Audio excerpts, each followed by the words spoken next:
All right, daily question for you. Ready. And I really don't know if I've asked this before or not. Okay. So forgive me if I have. It's mountains. Mountains over oceans. Oh, okay, good. Me too. No, but my question is, if you could recreate and or redo a date that we've done, what would you do? And I'm saying specifically like, you know, it right now. Like if we could today go out and do a date that we've done before, what would you do? Redo because I liked how it went, or redo because I think I have a better idea of how to do it? Either. However you want to interpret the question. Oh, I think one that I would want to redo is, especially now in our current environment, is there was one time where we did a pizza picnic down in the basement of my parents' house. Mm-hmm. And it was a pretty simple thing. Like, I don't know if we even like watched a movie. We probably just talked and had like a frozen pizza and set it up on a blanket and just sat on the floor and ate and talked. What I would do differently is I would probably make it a let's build our own pizza and like go through the whole process of making the dough and the sauce and have it be like a baking date almost. And so we're like drinking wine and making the pizza together and talking and listening to music. And then eating the food is just like the end of the event instead of like the main point. Because I think we weren't financially in a place where like going out that night made sense. And so we went with the frozen pizza, but we also wanted to eat by ourselves and didn't have anywhere to eat by ourselves. So it makes sense why we did it the way we did it. Yeah. But I would love to redo that one. How about you? Well, I don't think, like, my thought wasn't a redo, but more of just like a recreate. Okay. And I think I just would want to experience again our Broadmoor date. Just like walking around the Broadmoor, playing shuffleboard, getting chocolates or ice cream or whatever we got, and then like dancing under the stars at the end of the evening. And just like, I think primarily what I would want to relive of that part or maybe redo is just the confidence of it. Like I would have more confidence now in that date because we were not dating when we went on that date. And, you know, it was just like, is he going to kiss me kind of thing. Yeah. And now I don't have to think about that. That is a really interesting concept of like, is he going to kiss me? Is he not going to kiss me? Because I think there were a number of dates in our 20s where we were in essence just trying to like seal the deal of the relationship. And then post marriage, it was still I don't know, like laying the groundwork for what sort of physical touch looked like. What did our sexual relationship look like? And it feels like now in our 30s, that's more established. And so there's less of like strategic maneuvering to try to do certain things or build up to certain points. I think now, honestly, most of where I feel like our dates are, I just want to spend the time with you because it feels so rare. Yeah. I don't care where we go, what we do, what happened. Like we can do absolutely nothing as long as it's just you and me. And I'm so content. And I think in some ways that was true in my 20s. It just wasn't a rare commodity. Well, I think you bring up an interesting point too, because just the idea that in your 20s or basically just dating before marriage, you're dating in a way to seal the deal of, and I don't mean sexually, I mean like marriage. Yeah. Like are we going to end up together?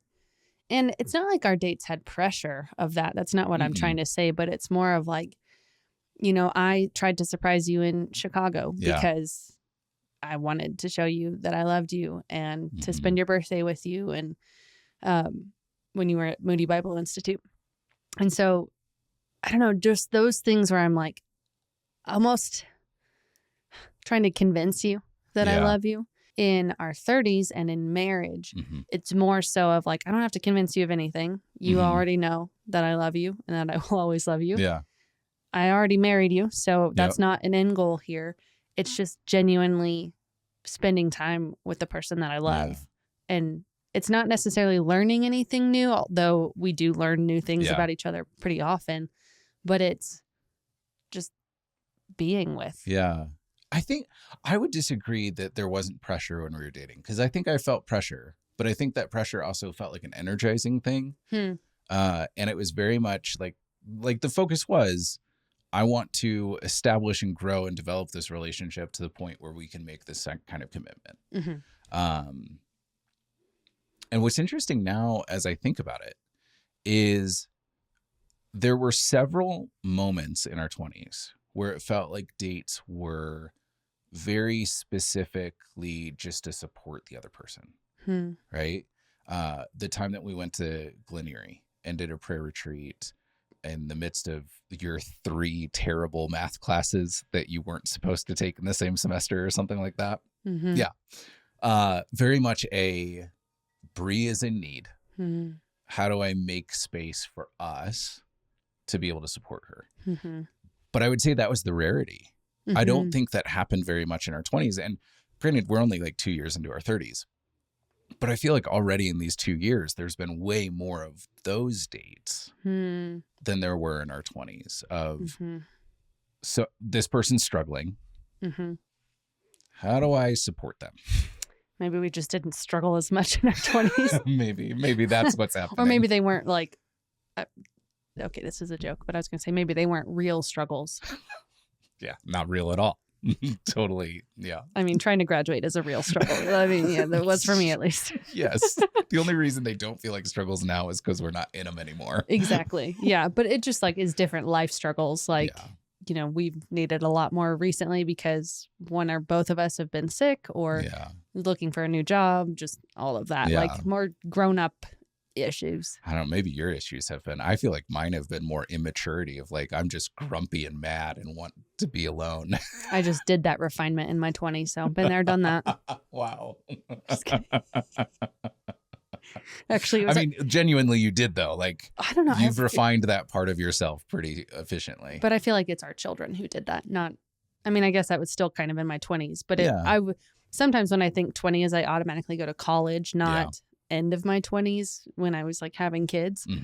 But really the refinement comes from the children because yes, it does.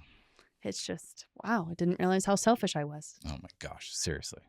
Until I can't do anything that I want to do. Yep. It's so frustrating. Yep. Well, so today's episode is about comparing dating in our 20s to how it's going so far in our 30s. And I would hope kind of setting like a baseline and a vision for what does it look like in our 30s. And then if we're still doing this podcast by the time we're 42, we'll come back and do this episode all over again. Yeah. Because I think there's some really big differences. And I'm with you where when I think 20s, I'm thinking very beginning of my 20s into probably mid to barely into late 20s. Sure. So very much the college, establishing careers, trying to figure things out. And now 30s probably encapsulates a little bit of the late 20s and is more of like, okay, established family, established jobs. It's a different phase of life, it feels like. It's not an age-based thing, right? Yeah. So it's not like, you know, everybody's dating in their 20s. I mean, hopefully they are, but you know, maybe they're not. So maybe our it should timeline be is different than others. More so like, what is it like dating before marriage versus after marriage kind of thing? Because I don't know. I'm just thinking about like. I think maybe we before kids. Like, yeah. Before kids versus after kids. Before marriage, early marriage, and then having a family.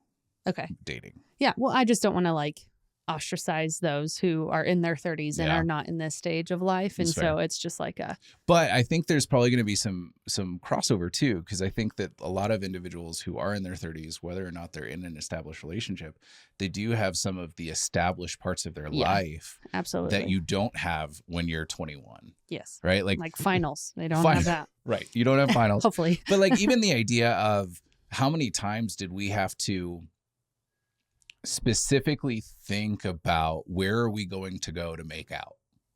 Yeah. Right? Like, yeah. Well, we got our car, so let's make out because that's the only private space that's the only place that's right? ours. And I'm sure, the whole spectrum of humanity, but I think that makes a huge difference in a lot of our dates lately have been at home because we're tethered. We don't have somebody watching our kids as they're unconscious asleep. But like that, it changes the where we go. We have a place. Yeah. But that place isn't the thing that, I don't know. It's weird to me because when we were like in our early 20s, I would have given anything for such a big private space. Mm-hmm. To have a conversation where not everybody in your house is going to overhear it or just stuff like that. And then I think now that we have that, it's interesting the other elements of relationship that start coming to the surface. I'm like, well, now I want to go on adventures with you because we're not doing that as often. Yes. That's funny. That's an interesting spectrum. Yeah. This is trade-off, I think.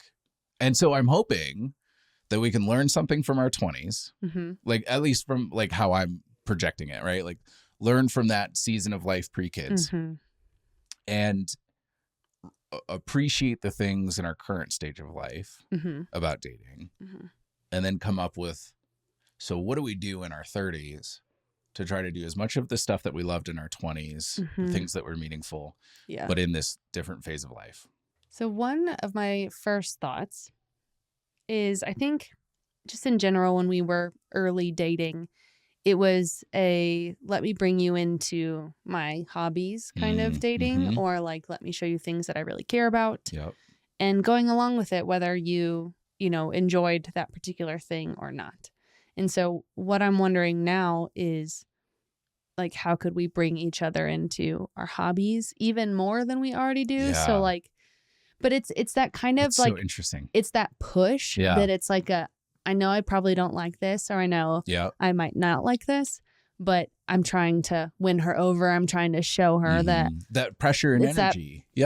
It's that pursuit of like, I know that you wouldn't love to go dancing with me, but that's like the example that comes to mind of like 20-year-old Trevor would probably go dancing with me. Till a point. 30-year-old Trevor might not. Right. But and like maybe I do something more with D&D or rock climbing or like leaning into your passions, but in a way where it's like I want him to know that I value what makes him happy and experience that together is my first thought. Yeah, so interesting, because I think there's so many things that have changed in our hobbies from that first stage of life. And now there's actually a lot of hobbies that we have dual ownership of. It's kind of knit together into, well, this is an us thing.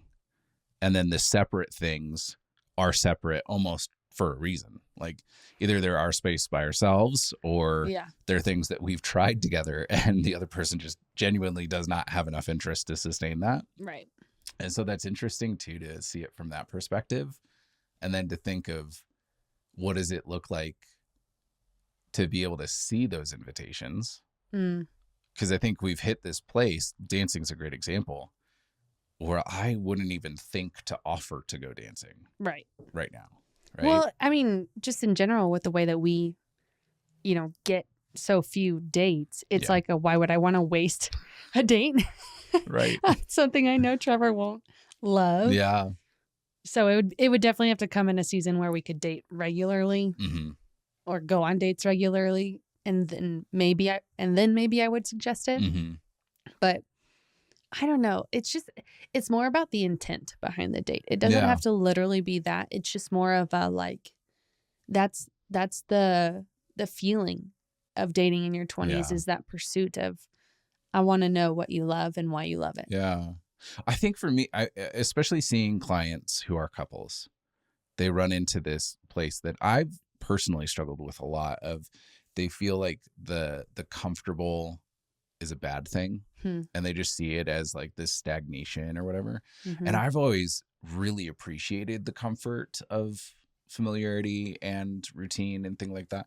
And it's not because I just stay there, right? Like the comfortability gets to be almost this like baseline of, we can maintain this comfortable familiarity with each other and in our routines, and then break the mold in rhythm to be able to have lots of fun. But the safety of the relationship is in that comfort. And so when people are like, oh no, things are too comfortable, it's like, that's a good thing, isn't it? Like, you should, that you're comfortable with your spouse. Yeah. Because I feel like there were a lot of moments where we intentionally put ourselves in uncomfortable spaces, early marriage and dating, because we had this bigger goal. And now it is easy to fall into rote routine. And there are times when it's comfortable, and there's times where the need for change is really high, and the comfort isn't enjoyable anymore. Yeah.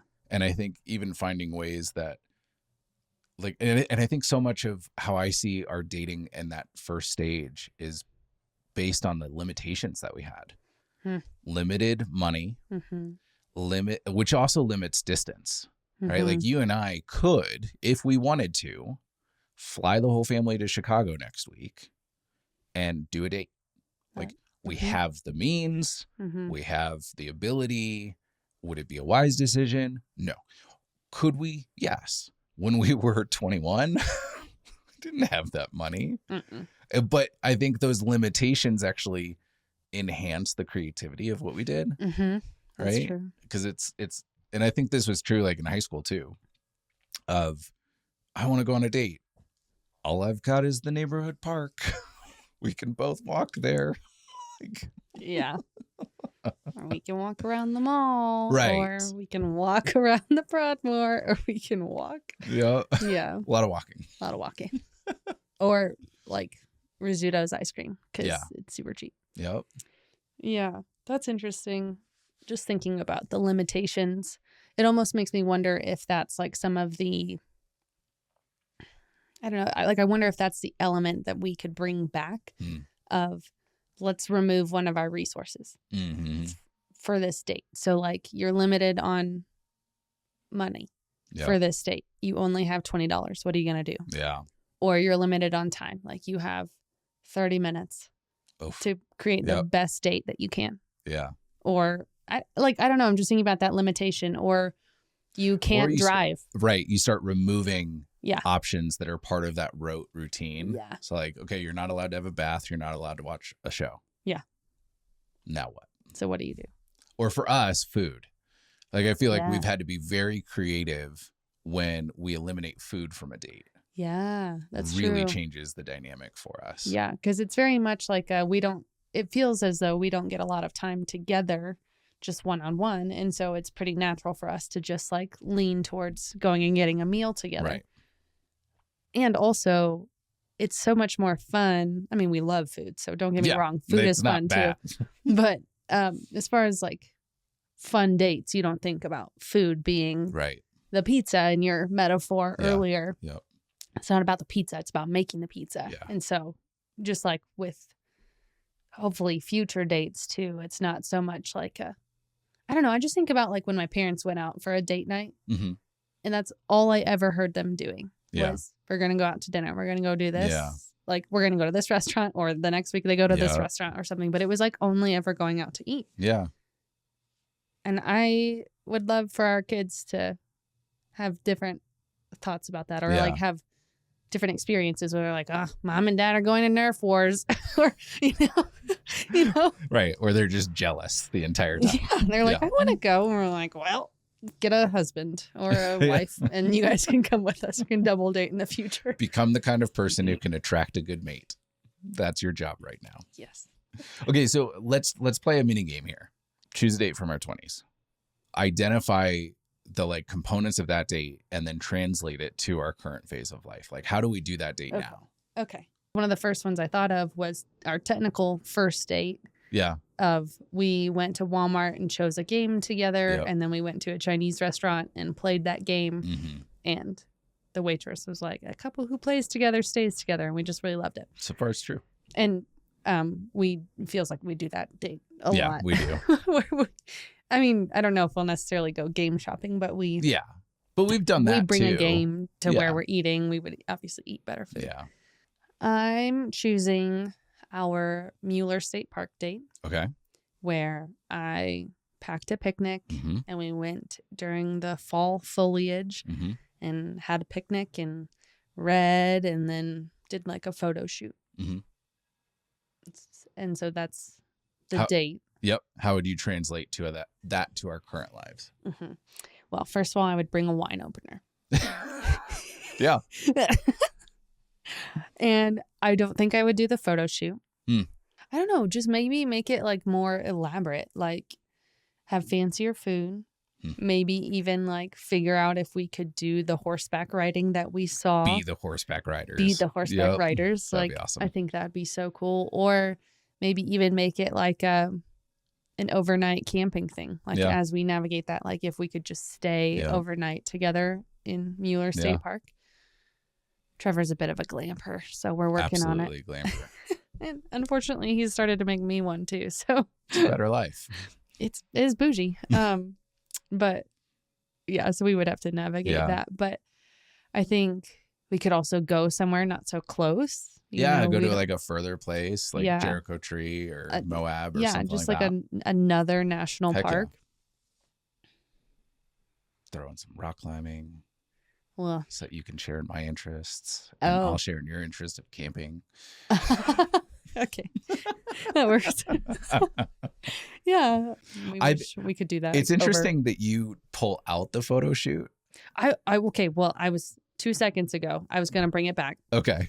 But do it better because that photo shoot, technically, I was the photographer. You were. And you were the subject. And I was very 2014. And now our hobby has switched. You are the photographer and I am no longer. And you're much better of a photographer than I am. So maybe we make it more of an elaborate photo shoot, or I like bring a really pretty flowy dress and it's like an artistic shoot. But also that kind of at the time felt like we need more pictures together kind of thing. Well, and we did a photo shoot because the one that I was going to go to was we did a photo shoot at Palmer Park. And we took a bunch of photos together. And that was very much the photo shoot of like, we have no pictures together. Let's take some pictures together. And there's plenty of cringy ones there. Yeah. Where we're all up in each other's faces. It's just the phase of life. Embrace it. And I would actually love to be able to do a photo shoot with you to the level that I know I can in my 30s. And to just like do a couple outfits, buy a specific dress for it. Yeah. Like even then just like do not like a couple's boudoir session, but like a very intimate couple's photo set, like have some other photographer come join us at some point. Like that would be a blast. And then we have a home to hang those photos up places, right? Like I think there's like, that's one of the other differences too. That's true. Like all we had was Instagram and now we don't do that anymore. Yeah, not really. So. Yeah. Okay. And so is that the date that you would have chosen? I think so. Yeah. That would be the one that I would choose to translate to our current stage of life. Okay. The ones that I really want to figure out how to translate to our current stage of life that I don't know if they're actually involved are actually able to be translated. I think they have to be family dates instead of couple dates. Is I was reflecting this last week with somebody about when we would do day dates where we would just spend an entire day together because that wasn't normal because we weren't living together. We weren't seeing each other every single day. And so when a Saturday rolled up, we would just spend the whole day together doing random stuff. Like we'd run errands and stuff like that, but then we'd still, like, somebody would choose lunch, somebody would choose dinner or breakfast, lunch, depending on, all that. Yeah. But those were great days. Mm-hmm. Just having a casual, free of obligation day Mm-hmm. to just hang out all day. Yeah. Yeah, I know. It's almost like the mindset that things were simpler then. Like we didn't have so much on our mind. Yeah. It's like, oh, we have to get back to the kids and we have to get, I need to go grocery shopping at some point. So I think in some element or in some way, those dates felt freer because we didn't have the mental load that we do now. We didn't have like very many tethers. Right. Right? Like, yeah. I mean, we were both even like at some point living at home. 4 houses away from each other. Super convenient. But even like we didn't have rent, or if we did, it was very minimal, or didn't have a huge car payment, or still stressed about all those things. Yeah, obviously. I was always stressed about gas in my car because I felt like I never had enough. Just never had a full tank. I do have a deeper question. Identify one theme or characteristic from our dates in our 20s that you think is lacking in the past year or so that we should take another glance at and figure out how we can incorporate into this next one. The first word that comes to mind is what I've mentioned already, is just pursuit. But both directions. Yeah. Because I think like when you're first dating, it's just such a lean in. And I don't feel like we're leaned out or anything, but I feel like we're just standing. And so it's almost like what would a true mutual pursuit look like on our dates? Yeah. Because sometimes, just like everybody falls into, it's easy to get into the business of dates and like, how are the kids doing? How's your job? Very simple and things. we have to dig way deeper for content. Like, it's no longer oceans and mountains. Yeah, because we know a lot about each other. I wonder if there's got to be something out there, or we'll need to create it and patent it after I say this. But like asking questions of each other that we don't already know the answer to, but like coming up with a bank of those questions of like, what was the name of your first dog or something that we don't actually know about each other? Well, I think we do that to some extent. It just is very different questions because it's not as simple as what was or when was. It's more of a like, how do you view this? Or what's your heart saying about this situation? Or when you were a kid, how did you experience these things? Because I think you have to dig deeper into those things. And I think that is too, like I agree with you on the leaning into the interest. Like there's such a natural interest that drives us when we're early dating because it's all novel and unknown. And then we hit that point of comfortability where it feels like I know you very well. And so I don't have to work as hard to understand you. And there are still those surprises that come up.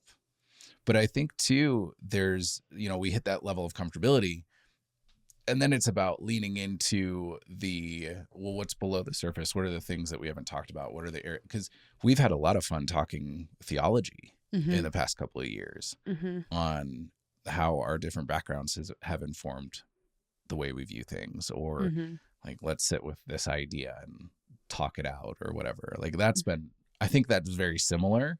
It just looks a very different way than it did. Because I'm not going to you're not going to surprise me with the name of your first dog. Although, didn't you surprise me with a dog name last episode where I didn't know about one of your dog? Maybe? Was it Raven? Or, yeah. Where I'd never heard of that dog ever. So there's still moments. I think I'll probably get you to gawk at my response to the question of what in our 20s would I want to incorporate in our 30s. And I'm not saying it's the most important thing, but it is something that I recognize. A lot of the times in our 20s, we laughed really, really, really, really hard to the point of our guts hurting. We don't do that as often. And I think one of the reasons that we don't do that often is because a lot of the times when we were doing that, it was in the context of groups. And so we would be going to parties, or we'd be going to group dinners or double dates or things like that. And it would bring out a lot of our banter and our teamwork with the banter. Yeah. And I think that's been lacking in our 30s a little bit too, of how do we find friends? How do we find couples that are in a similar enough stage of life to understand our limitations to the dates and not be like, well, hey, let's go, see this movie and then do this dinner and then we'll go play golf. That costs a lot of money for a babysitter. Yeah. So whatever it costs, to go do that date, just double it. Right. But I think maybe finding ways to do more couples, like group activities in our 30s, because we did a lot of group dating in our 20s. I'm not gawking at that, but I am shocked. I'm like, wow, Trevor wants to hang out with people. Crazy. Yeah. Good people if we find them, if they exist. You can reach us at. I'm kidding. Hit us up in our DMs if you want to hang out with us. Go on a double date with Trever and Bry. Yep. It'd be a fun giveaway. Not like our 13 listeners would care, but if people care enough to, they probably, you don't even know. That would do my heart good to know that somebody desperately wants to go on a double date with us. I think people like us, or they wouldn't listen to our show. Well, a lot of them don't. I'm kidding. A lot of them don't listen to our show. Yeah. But there are there's a handful that do. And we appreciate all of you. We're so grateful. You mentioned something earlier. So the idea of this podcast is a model of friendship and marriage for our kids. You talked about you want our kids to grow up seeing mom and dad going out to play pickleball or play Dart Wars or whatever. Yeah. What are some other things that you hope our dating in our 30s instills in our kids' memories? Because they're going to be in their formidable years. Formidable? Yeah. Formidable. Okay. Every episode these days has an us figuring out what the word is. Is that the word? Comparable. We're just changing out our taxonomy of food for vein words for that we can't etymology. Yeah. Taxology to etymology. I think loving each other through gifts. I mean, I know I'm not always so strong at that, but just how it's it's not just getting this same gift over and over and over again, but it's you almost like the see a need, fill a need, or the, hey, I see you and I love you, and just leaning into that. I also think pretty regular words of affirmation, whether to their face or through letters or, writing on the mirror. I love those elements that I hope that they would offer to their spouse as well, of even if their spouse has a different love language or if words of affirmation is not one of theirs, doesn't mean that they don't still need that in their lives. So I think learning how to speak each and every language, even when I know that you're stressed out and there's not a ton that I can do, I know that doing an act of service of cleaning the house can be really helpful. And so I think just learning different ways to speak all of the different love languages would be really helpful. And then overall, just what I would really love to translate into their lives and into their future relationships is the best friendship that marriage should be. Yeah.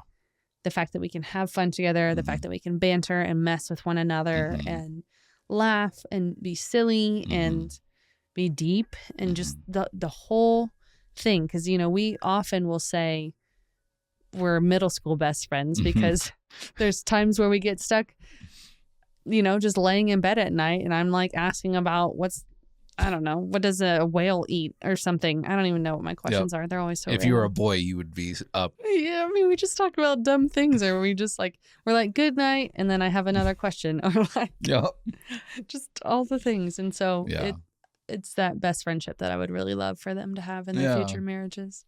I think mine's similar in the best friendship, because I think I want them to see modeled a priority of dating without it being this burden or hardship, Because I think so often we're bombarded with the information of like marriage is hard and relationships are hard and you have to put in a lot of work, and all those things are true. And I think I've probably said it on here before, my metaphor of like marriage is hard the same way gravity exists. And it's harder if you're overweight. It's harder if you're carrying a bunch of burdens. It's harder if you're doing intense workouts. But most of the time, you should be forgetting that it exists. Like, you should just forget that it's gravity. Forget that you're married. No, not that. Best advice ever. But I want our kids to see that we're dating each other out of this, like, if I had the option, I would do this all the time. And so I'm going to say no to some things because I'd rather do this because I enjoy this the most. And I think too, I hope that what's modeled for them too in our dating is, and maybe this is the translation of the interest leaning in. This self-sacrificial building of the other person love of, I'm not planning a date to show off myself or to do something that I just think would be really fun for myself to do, and I want to bring this person along. But I'm planning a date based off of the context of the week and where my partner is and what my partner needs and where our relationship is. Like, do we need to sit in the bath and just talk to each other for a couple hours? Or do we need to, I don't know, the equivalent of like go into the living room and wrestle, like just get some energy out and just not have to talk, but still be exerting ourselves in some way. Right. I hope they see that in us. Cause I think that lays this groundwork of a very different philosophy of dating, similar to our Costco dates, right? Like, they don't have to be this like, well, it's an event and we're going out to do this thing. It can very much be we're constantly dating each other, and then sometimes we go on dates. Right. And I think we do that. Like, we'll go on walks with the kids and they're so frustrated with us because we're talking to each other and really enjoying ourselves. And they're like, no, pay attention to me. You should swing me here. And then the other one wants us to push him down, a slide over there. And we're like, well, can we do it where we're standing next to each other? Yeah, seriously. Our little blockers. They're so often where we're at the dinner table and one kid just like tries to cover the mouth of one of the parents because we're just talking to each other. It's true. We're working on that. Don't judge our parenting. Yeah, this is not a parenting. I mean, I guess we haven't given great marriage advice either. Just forget your marriage advice. Yeah. Oh, that's what that is. I forgot about that. Whoops. Choose a date from our 20s that you wish you could have in the next couple of weeks for a specific reason. Like, it could be like, this was just really fun, or I felt really easygoing, whatever it was. And then I'll share mine as well.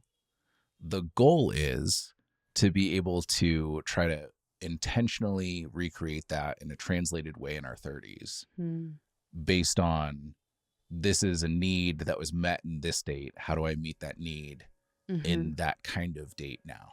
I'm going to go with my first thought, and forgive me if this date was actually in our 30s.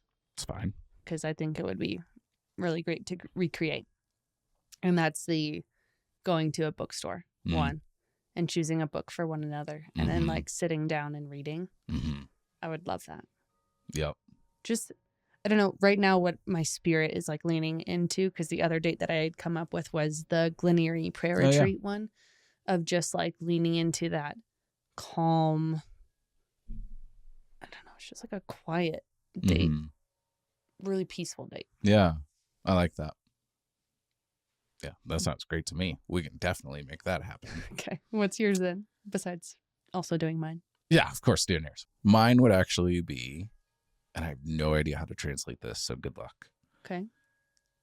the dates where we would like ride our bikes around the neighborhood or longboard around. Like we got to drive my brother's ATV yesterday. That was so fun. And that was a blast. Mm-hmm. And it was the physical exertion. We're doing something active, fast paced. We're out and about. Mm-hmm. Like I really enjoyed that. And I think that feels like it would feed something in my heart to have some active physical task that I'm doing with you and almost sweating alongside you kind of thing. Yeah, well, I mean, it's odd weather right now in Colorado, so Yes, we might it is. actually be able to do that. It's like 70 degrees in December, so. Yep. I wonder if that means everybody else is like on fire. Like if it's 70 in Colorado, I wonder if it's like in the hundreds in Arizona or something. We could look that up. But we won't. Nah, I don't care that much. I'm happy to just hold the curiosity. I wonder. If you're a listener in Arizona, let us know if you're on fire. And then call 911. Call 911 first.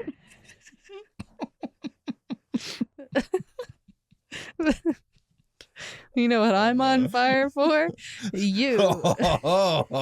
Way to tie it in so I have to keep it in the episode.